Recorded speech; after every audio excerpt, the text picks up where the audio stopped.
Um, my name is Love in heaven and on earth down here. Some are calling me Sarah and some call me Darlene and so forth. I'm sitting here with Love himself, and this is part two of his information that he wanted me to share. Part two, the Lord God Almighty goes on to say, the enemies are a mess. Now, I wrote this book, my Torah, in the early 1700s when there were no books circulating about my sons, nor me to that degree. The place I wrote about would be in the west of Babylon and sometimes in the east when they would visit here and there. Babylon was an ancient town, city, that attracted many people of all sorts of religions and worship. But the kings, in this case, are the presidents, since Babylon is America, but symbolic, though, as for now, since the old Babylon was destroyed. So I, the Father Yahweh, wrote in my original version that the sons would come during the 1900s, which was truly then the year 5000 BC and some odd years. But enemies changed the time too. So, as the year 6000 rolled around, the sons had made it to earth and were truly profiting in their skills. And so my book of prophecies was coming to pass, said the Lord Yahweh. But there was flaws put in it to turn the readers and the fans against my way by saying that the boys, the men in this case, were caught in traps. For example, they rewrote that my sons would be thrown into a lion's den and in a fiery furnace. But I didn't write that in my first version. So they continued to print more lies. So to compare exactly what I wrote to their lies was this.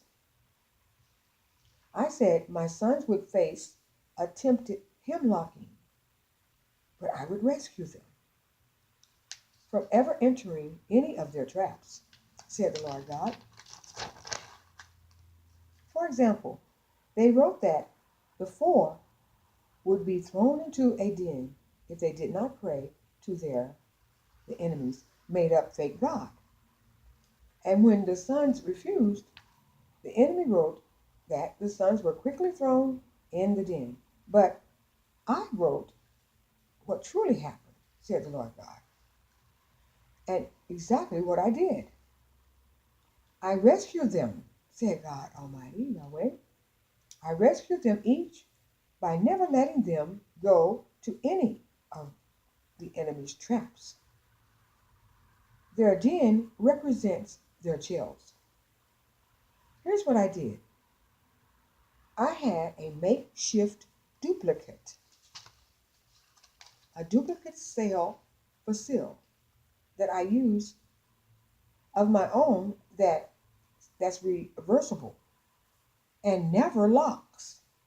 The reason for that is when crime occurs, they have theirs and we have ours.